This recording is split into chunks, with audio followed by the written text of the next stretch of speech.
Tennis, actually, yeah, I do. Um, I think his name is Balagopal. I was in the under 10s. My second opponent is a good friend of mine till today. His name is Ranjit. And we actually went to academy together in bat, and he's still a pro and he's doing really well. So, yeah.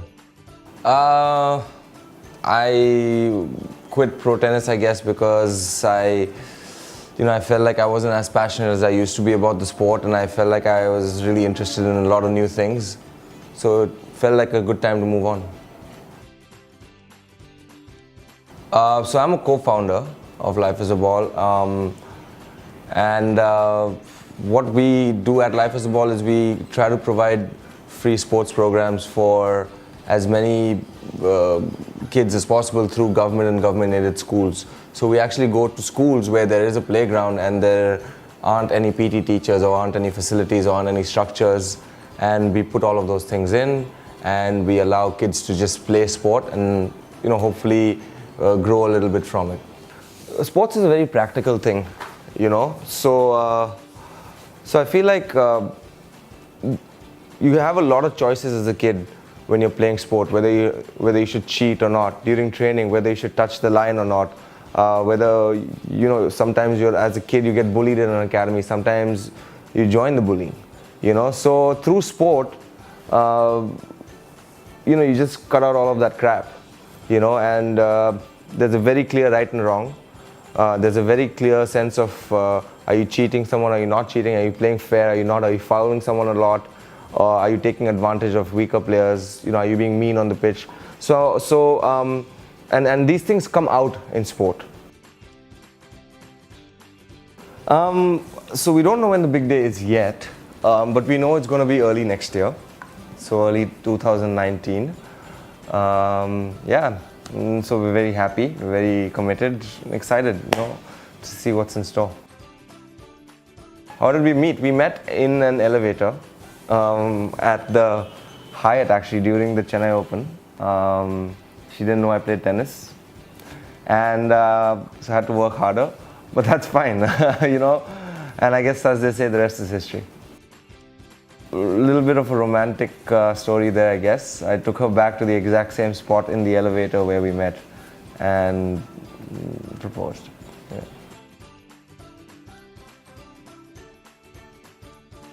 What would I add to the script?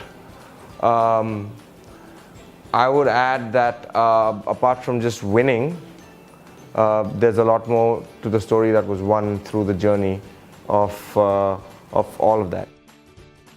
Well, I observe a lot of things, I guess. No, I think the government has kind of put me in there just to kind of, overlook everything that's going on and give my comments based on that. And I think all of it is just based on understanding that all of us want what's best for Indian sport and Indian tennis more specifically. So yeah, I guess that's what I'm doing on a broader scale. So even I guess soon I'll be going to the Davis Cup as well. That's the plan, at least, and just to kind of hopefully hang out with the team and help them, because for all the experience I've had with playing Davis Cup, of course I know all the guys, so I can still hit with the guys, give them a good run for their money, and most importantly, support the team.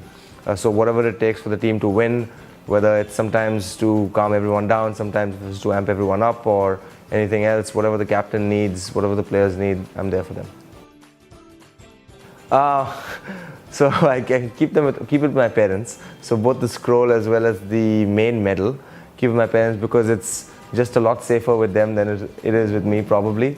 But the cool thing is that they gave us a little replica, so I feel like I'll keep that little replica safe. The first reaction when I got the call is I thought that it was a prank, because they were trying to get a hold of me and for some reason couldn't, and they got a hold of my sister, so my sister passed the information on to me, and I thought for sure it was a prank.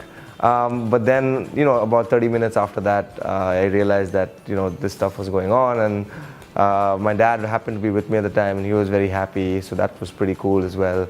And yeah, and I guess it's sunk in a little bit, so it's really, really nice.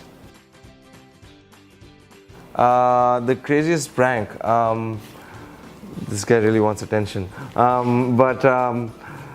I scared my mom once really bad when I was still in college. I think my third or fourth, maybe my fourth year. My fourth year, I was very, very close to graduating, and something that she always wanted. And I basically told her that I'd done something really bad, and I got kicked out of college, and I wasn't able to graduate. And poor thing, she was shocked. She almost started crying, and I felt bad, and I told her that. I was like, "Mom, relax."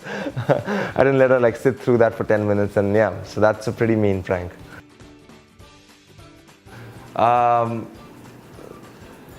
Unexpected. I had somewhat of a stalker once, and yeah, that was weird. Definitely, there was unexpected, something new. A female. Yeah. Nothing I'm proud of or anything. That was just the question, and yeah. Yeah, she was very stalkerish. Knew a lot of stuff that I was doing that I didn't expect, family, anyone other than family or close friends to know, and followed me to a couple of tournaments until I realized that she was stalking me. But yeah, it was fine. It ended in a decent way. Amazing.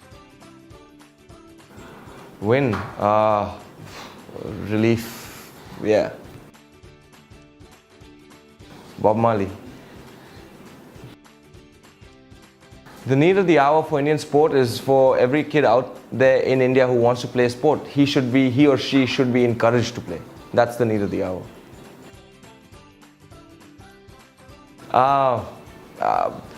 Well, I think for any Indian organization, more importantly, you need to build a very, very sound structure, and you need to build a culture where kids who want to play that sport or who are interested in any particular sport have the opportunities to do it and have the opportunities to grow through it.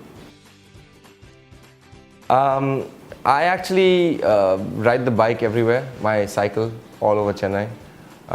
Goal is to get about 3,000-4,000 kilometers this year. I'm at about 500-600 now, so I got a little bit of catching up to do. But yeah, that's one of the things. Also, I feel like I hate waking up and driving straight into traffic. Puts me in a crappy mood, and I don't think that I should start my day like that, especially because I've lived my whole life pretty much working out, especially first thing in the morning, So I like waking up, kind of chilling, having breakfast and taking my bike out. So I try to get about 20-25K in per day, the days I take it out. That's one of the ways. Apart from that, I play tennis, I surf, I play football with my friends, basketball with some friends, go for workouts, do obstacle course races, just fun stuff things that I consider a lot of fun that I do staying active. Okay, so one of my coaches, he basically, I won a big tournament, so I was feeling really good about myself, and he, everyone was congratulating me, and I came back, and he really congratulated me too, and he told me, he said, Som, remember, no matter how successful you get, your poop still smells the same. So it kind of kept me grounded at all times, and so we have a joke running now. So whenever one of us does something good, or whenever one of us gets mentioned or something like that, we always send each other messages. We're like, hey man, just remember your poop still smells the same. Yeah.